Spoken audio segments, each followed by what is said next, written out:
Hola, ¿cómo están? Muy buenos días. Me acompaña Juan Ramón, el doctor Juan Ramón de la Fuente y la doctora Diana Alarcón, a quienes ustedes conocen.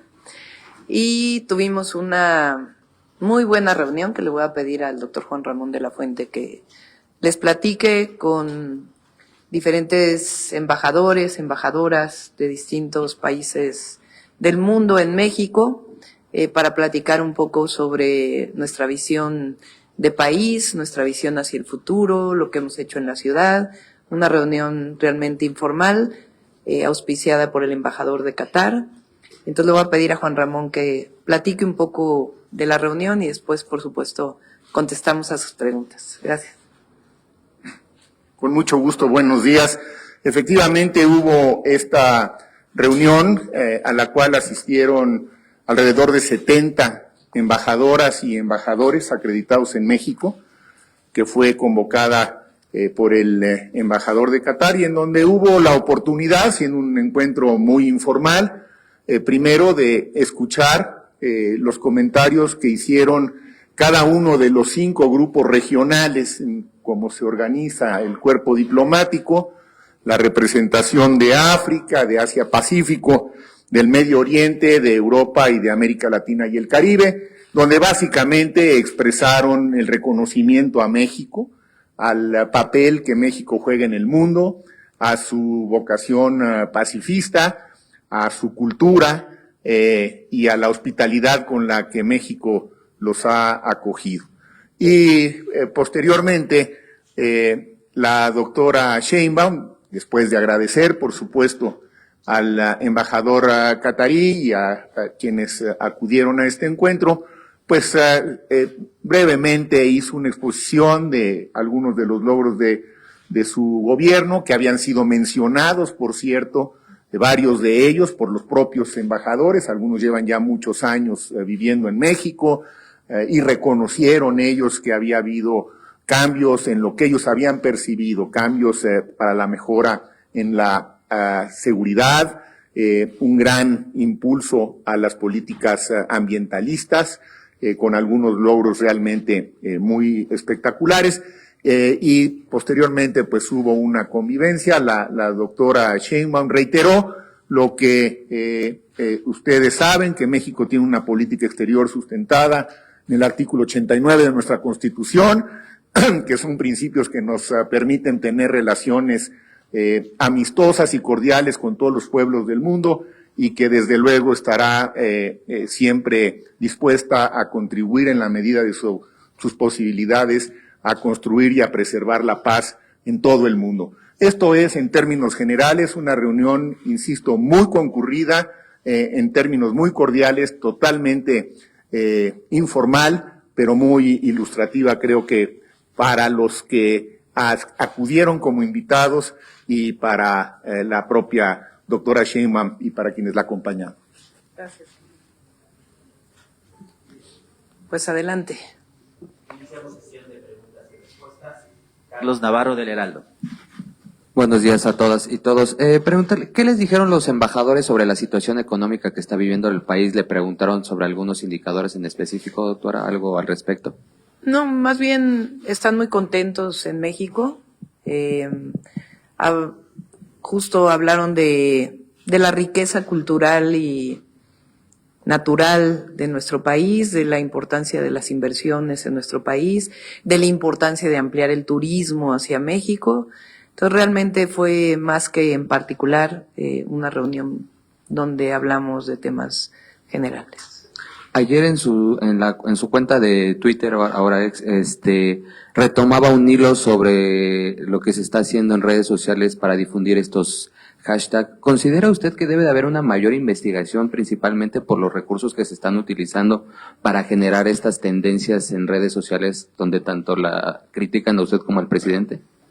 Sí, a ver, estas tendencias que están ahora en Twitter o en X, como se llama ahora esta red social, están levantando un hashtag que tiene que ver fundamentalmente con, y ayer se demuestra a partir de este hilo y de entrevistas que ha dado la persona que hace esta investigación, a partir de bots, de cuentas diversas, en donde inclusive demuestra cómo errores que se cometen se siguen manifestando por 500,000 cuentas, etcétera. Es decir, demuestra que más que algo orgánico es algo que está pagado. Entonces nosotros estamos haciendo una investigación para presentar una denuncia formal ante el Instituto Nacional Electoral y todo lo que esto requiera, porque nosotros queremos que la elección se desenvuelva en un clima positivo de propuestas. No creemos que la guerra sucia deba ser parte de la próxima elección. Entonces, es importante que todos revisen esto que publicamos en la cuenta, y las bases de esto, lo ha dicho incluso el presidente en su mañanera, y nosotros vamos a seguir con nuestro trabajo en términos de propuestas. Nuestra campaña a partir del 1 de marzo es esencialmente de propuestas, de visión, de futuro para nuestro país. Esa es esencialmente la esencia de nuestra campaña. Gracias. Y por último, aprovechando que está el coordinador de los diálogos por la transformación, preguntarle cuál es el estatus, si ya las conclusiones ya la están vertiendo en el proyecto de nación, cuántos se hicieron, cuántos foros de este tipo, y qué sigue antes de que empiece la campaña, si se van a seguir haciendo la campaña, qué sigue en esto. Gracias. Sí, cómo no. Llevamos a la fecha 184 diálogos en sus dos formatos, como foros, que son 102, y como mesas de trabajo, que son otras 82. La mitad de los foros se han llevado a cabo fuera de la Ciudad de México y estamos trabajando en los 12 ejes temáticos que engloban prácticamente todos los temas de la agenda pública que ha sugerido la doctora Sheinbaum. De hecho, si ustedes revisan con cuidado el discurso que pronunció la doctora Sheinbaum el domingo, cuando se registró ante el Instituto Nacional Electoral, encontrarán que es un discurso con mucho contenido, vale la pena analizarlo. Y ahí ella mencionó 15 puntos fundamentales que ya son en buena medida puntos que han sido discutidos y analizados en estos foros. Todavía no son tiempos de hacer propuestas, pero como dijo ella, a partir del 1 de marzo vamos a tener muchas propuestas, muchas de ellas emanadas de estos diálogos que han enriquecido muchísimo las perspectivas del documento fundamental que había sido presentado oportunamente por los integrantes del Instituto de Formación Política de Morena. Así que los diálogos, la verdad es que han sido de una enorme riqueza en todos estos temas, y sí, desde luego la idea que nos ha comentado la doctora es que estos diálogos continúen durante la campaña, seguramente en un ritmo distinto, y poco a poco las ideas que se han ido recopilando de ahí se van decantando, se van sistematizando, porque están muchas de ellas interconectadas, y eventualmente tendremos de una manera sistemática todas estas propuestas para la consideración de la doctora Sheinbaum. Así que creo que los diálogos por la transformación van viento en popa. ¿También? Sí, como ustedes saben, cada uno de los ejes temáticos tiene una coordinadora o un coordinador, de manera que a mí me toca hacer un trabajo colegiado con ellos, como nos han sugerido, además como sabemos hacerlo los universitarios. No son decisiones unipersonales, son decisiones colegiadas, y ha sido un gusto colaborar con ellos. Aquí está una de las coordinadoras de esos ejes, la responsable ni más ni menos que de la política exterior, Diana Alarcón. Así que ese es el trabajo que estamos realizando. Continuamos con Jimena Mejía, de Grupo Imagen. Muchas gracias. Buenas tardes, doctora. Consultarle dos temas con base en su experiencia como jefa de gobierno de la Ciudad de México sobre la situación del agua. El jefe de gobierno comentaba que pues él lo considera más con tintes políticos y que el agua está garantizada. ¿Usted podría respaldar esta declaración? Y la segunda es en torno a la marcha del domingo que se vio por parte de la oposición. ¿Ve algún riesgo o que se tenga que reforzar más acciones de Morena para garantizar el triunfo en la siguiente elección en la Ciudad de México? Sí, sobre el primer caso hace poco hice una explicación importante. La zona metropolitana del Valle de México, no solo la ciudad, tiene diferentes fuentes de abastecimiento de agua, principalmente para consumo humano, pero no solo, también para riego agrícola y también para el desarrollo de las actividades productivas, incluso la industria.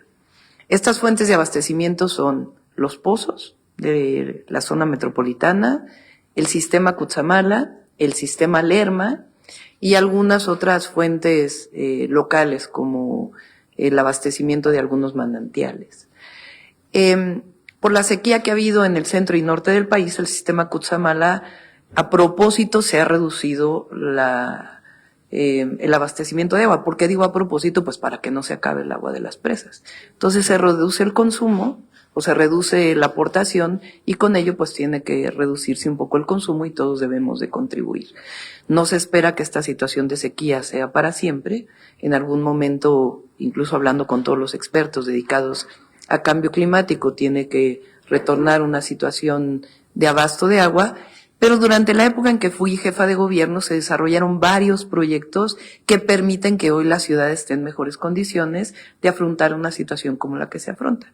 Por ejemplo, agua de la zona de Zumpango, recuperación de muchos pozos que estaban sin funcionar, un sistema de macromedición muy importante que no existía en la ciudad automática, la recuperación de pozos de Lerma, que también estaban muchos de ellos abandonados, y la recuperación de otras zonas como la Presa Madín y otras zonas.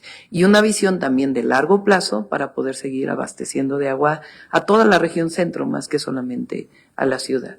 Entonces, sí hay sequía en esta parte. Por fortuna desarrollamos otros proyectos que no ponen a la ciudad en una crisis mayor, pero está garantizado el suministro de agua para la ciudad, como bien dijo el jefe de gobierno. Y por otro lado, bueno, sobre la marcha del domingo, pues hay derecho a la libre manifestación y nosotros vamos a hacer una, bueno, en primer lugar la democracia no está en riesgo, eso es muy importante. Eso hay que ponerlo sobre la mesa siempre. No está en riesgo que se desarrolle una marcha libremente. Y nosotros siempre hemos creído en la democracia y vamos a seguir promoviendo la democracia en nuestro país. Yo creo que ese es un elemento sustantivo. Y hacia adelante, pues nosotros vamos a hacer una campaña llena de propuestas. No vamos a usar ni las mentiras, ni las fake news, ni la guerra sucia. Las vamos a denunciar adecuadamente, pero va a ser una campaña muy alegre, como debe ser, porque México está viviendo un momento especial en su historia y al mismo tiempo de mucha propuesta que sigan consolidando a México como una potencia económica, de bienestar, de sustentabilidad y cultura. Siguiente pregunta, Amado Azueta de Latinos. Muchas gracias. Buenos días, doctora. Buenos Muchas días. gracias. Oiga, doctora, sobre la pregunta que hacía el compañero del Heraldo, esta denuncia que usted va a colocar, ¿va contra algún grupo en particular? ¿Contra alguna persona? Si nos puede comentar cómo va esta denuncia ante las autoridades electorales. Y otra cosa que también que le quiero preguntar es sobre las diferencias que hay en Morena, aquí en la Ciudad de México. Ya algunas personas en la alcaldía de Gustavo Amadero pues salieron a protestar, quieren que se vaya el presidente de Morena aquí en la Ciudad de México. Bueno, ya se está armando todo un desbarajuste ahí. Preguntarle qué mensaje les da a los morenistas que dicen que no han visto las listas, ¿no? Es lo que dicen ellos, ¿no? Eso, preguntarle esas dos cosas. Y si me permite preguntarle también a la maestra, preguntarle sobre si estas visitas con embajadores, con representantes del exterior, están preparando también para dentro de la campaña alguna visitas al extranjero, no solamente a Estados Unidos, sino también otras ciudades del mundo. Muchas gracias. Sí. A ver, sobre la primera que fue sobre... ¿Contra quién va la denuncia. Ajá. Se está haciendo un estudio muy profundo por parte de Morena, más que una denuncia personal, por parte de Morena. Y por eso la liga que presenté ayer en mi cuenta, porque ahí vienen muchos indicios de todo esto que se ha venido denunciando. Hoy el presidente Morena va a dar una conferencia de prensa con relación a esto y se está revisando y ya en su momento se presentará contra quién es, cómo es, y pedir también a esta red social pues que evite pues estas formas en momentos de definición, particularmente en nuestro país, reconociendo la libertad de expresión, pero es distinto cuando hay una forma de este tipo en donde hay mucho recurso económico involucrado. Entonces, eso lo va a presentar Morena y ya habrá momento para decir frente a quién es en particular. Pero hay muchos indicios y se tiene mucha información. Lo segundo es, perdón, Sobre es que no los traigo morenistas, ¿qué le dice a los morenistas que están molestos? sobre la ciudad y sobre el país. Se están tomando decisiones con base en dos elementos que están en los estatutos de Morena y nuestra coalición con el Partido Verde y con el Partido del Trabajo. Uno son, y es principalmente, las encuestas. Ahí donde sale una persona que se inscribió y sale ganador en las encuestas, pues es quien queda, aunque hay que cumplir una serie de reglas del Instituto Electoral Local y Nacional, que es número de mujeres, personas con alguna discapacidad, de la diversidad sexual, grupos indígenas, afromexicanos, es decir, hay que cumplir con todos estos criterios y se toman en cuenta en las encuestas para poder definir por parte de la Comisión de Encuestas, porque eso es muy importante, es la Comisión de Elecciones quien toma la decisión, no es el presidente de Morena en la ciudad, ni el presidente de Morena a nivel nacional, sino es un grupo colegiado que ve las encuestas. ¿Algún mensaje para ellos? Y segundo, nosotros estamos por un proyecto, no por ambiciones personales, no por una persona, por otra, sino que estamos por un proyecto.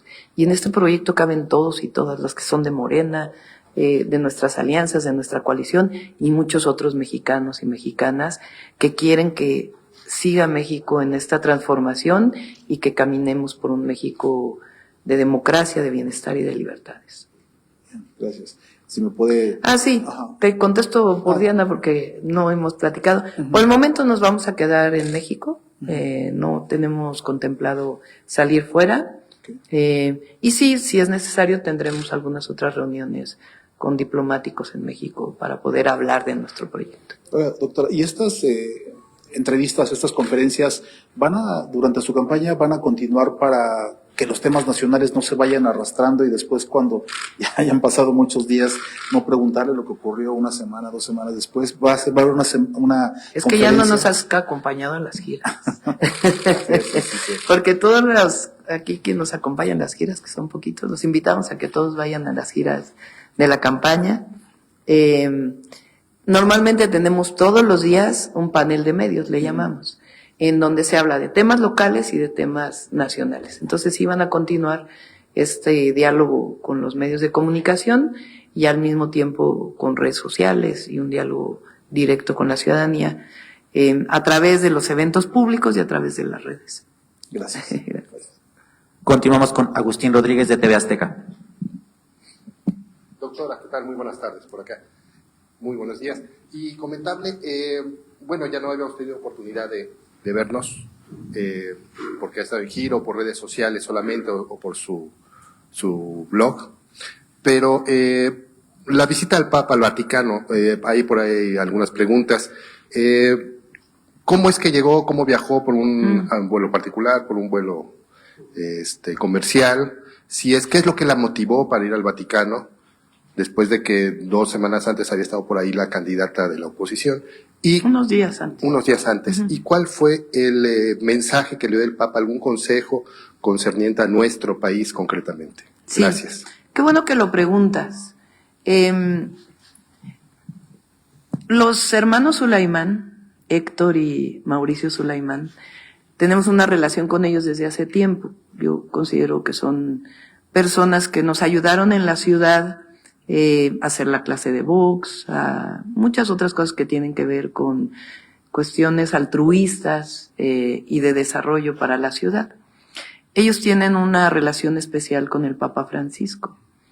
Entonces ellos desde hace como 2 meses y algunas otras personas me habían dicho si me interesaba tener una visita con el Papa Francisco de manera privada como la que se dio.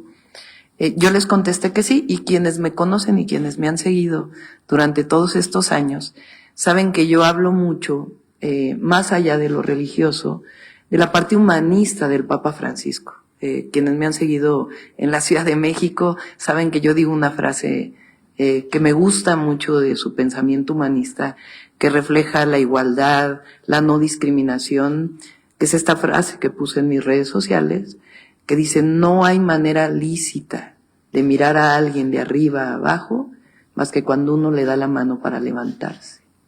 Y creo que es una visión de igualdad, de solidaridad, de fraternidad, que va más allá de la religión, que tiene que ver con una visión que compartimos desde el humanismo mexicano.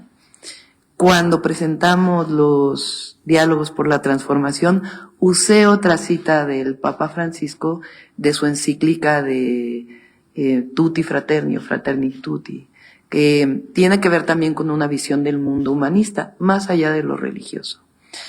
Entonces me pareció pues conocer a una personalidad con el Papa, como el Papa Francisco, pues algo excepcional. Entonces se dio para este 15 de febrero. ¿Cómo viajamos? Viajamos el 13, Paulina me acompañó, fuimos Paulina y yo. Viajamos en vuelo comercial, México-Frankfurt, Frankfurt-Roma. Nos quedamos a dormir esa noche en un hotel cerca del Vaticano y de ahí nos dirigimos a la cita y de ahí de la cita al aeropuerto para regresarnos. Viajamos México-Madrid, Roma-Madrid, Madrid-México, por un vuelo comercial. Así fue que se dio y fue realmente una reunión pues muy excepcional, primero por lo que representa el Papa Francisco y de mucha... nos habló porque estábamos juntos con otra persona que él conoce, argentino, desde muy pequeño, Adrián, ahora ahí puse en mi red su apellido, no lo recuerdo en este momento. Habló sobre la importancia del perdón, por ejemplo, habló sobre la importancia del trabajo, nos habló pues de una manera muy cordial, hasta de cuentos. Y realmente pues fue una reunión muy de mucho aprendizaje personal y en general. ¿Algún consejo que le hubiera dado específicamente? Trabajar, ese fue el consejo que me dio. Hay que trabajar, y yo le dije, y trabajar también con una visión a los más necesitados, y él me dijo sí, ese fue el consejo. Gracias. Adrián Palarols, así fue. Continuamos con Aura García de Imer. Hola, doctora, buen día. Pues quisiera preguntarle, ayer la presidenta del INE, Guadalupe Tadei, aseguró que sobre esta marcha por la democracia, bueno, así la llaman, aseguró que quienes deben de oír las demandas y las exigencias son los partidos más que el propio instituto.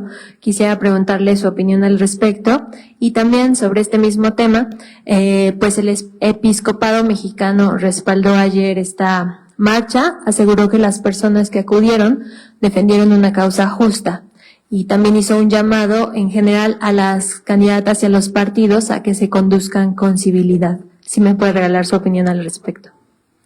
Pues estoy de acuerdo con la conducción con civilidad, por eso estamos en contra de esta guerra sucia que se está dando a través de las redes sociales. Entonces, qué bueno que el episcopado nos plantea esto, porque pues a quien está desarrollando esta guerra de troles y de bots es muy importante que se reconozca, porque tiene que ser una campaña de propuestas positivas, no de guerras sucias, que no ayudan a la democracia. Segundo, repito, yo no estoy de acuerdo con este planteamiento que se hizo por parte de quien tomó la palabra ese día, porque no creo que esté en riesgo la democracia. De hecho, él lo dice en una entrevista posterior. La democracia no está en riesgo. No está en riesgo la democracia en nuestro país. Nos ha costado muchos años defender la democracia. Y lo que queremos es que sea una democracia no solo electoral, sino participativa. Que los mexicanos y mexicanas podamos decidir no solo quién nos gobierna, sino también que podamos decidir muchas otras cosas, como ocurre en Estados Unidos, como ocurre en Europa. Es decir, que las consultas públicas sean parte también de nuestra democracia. Eso es lo que queremos, que se fomente, se promueva, y por eso creo que a quien participó en la marcha decirle desde nosotros, no está en riesgo la democracia, nunca va a estar en riesgo. Quienes hemos luchado por la democracia hemos sido nosotros. Nosotros luchamos contra fraudes electorales. Bueno, aquí el rector Juan Ramón de la Fuente sabe que en un momento en la historia de la universidad, quienes luchamos por la democracia dentro de la universidad fuimos los estudiantes. Creemos en la democracia como forma de vida, creemos en la democracia como forma de gobierno, creemos en la democracia como forma de enseñanza a nuestros niños y niñas. Entonces, queremos y estamos construyendo un país democrático, y en la democracia, por fortuna, no hay un pensamiento único. La marcha lo que muestra es que vivimos en un país democrático. Si hubiera un pensamiento único, entonces viviríamos en un país autoritario. Y no, afortunadamente se permite la libertad de expresión, la libertad de reunión, la libertad de manifestación, y esto es algo que va a continuar en nuestro país. Y por eso los mexicanos y mexicanas tendrán que tomar una decisión ya en su momento en este año electoral, pero no está en riesgo la democracia. Gracias. Y final. Bueno, repito, hay libertad de expresión, pero a nosotros nos corresponde decir lo que nos corresponde a nosotros y lo que representa nuestro proyecto. Nuestro proyecto, fíjense, estamos encabezando diálogos por la transformación, invitando a toda la sociedad, a expertos, a no expertos, a agricultores, a obreros, a empresarios, a hablar sobre este momento histórico que nos va a tocar encabezar. Gracias, doctora. Y finalmente preguntarle, ayer el Consejo General del INE aprobó la modalidad por la que se van a recolectar las preguntas para el segundo debate presidencial. Será en las plazas cívicas, en las 32 entidades del país y en 2 ciudades de Estados Unidos. ¿Qué piensa de este formato con el antecedente de que pues la primera definición de las preguntas del debate presidencial número 1, pues hubo inconformidad de parte de Morena y de usted? Pues la cuestión es que queremos que sea justamente democrático, abierto y transparente la manera en que se recogen las preguntas y se deciden para poderlas hacer en el debate. Pero de una vez les adelanto, nos va a ir muy bien en el debate. Hay proyecto. Gracias. Última pregunta, Carlos Padilla, de Revista Zócalo. Gracias. Buenos días, doctora.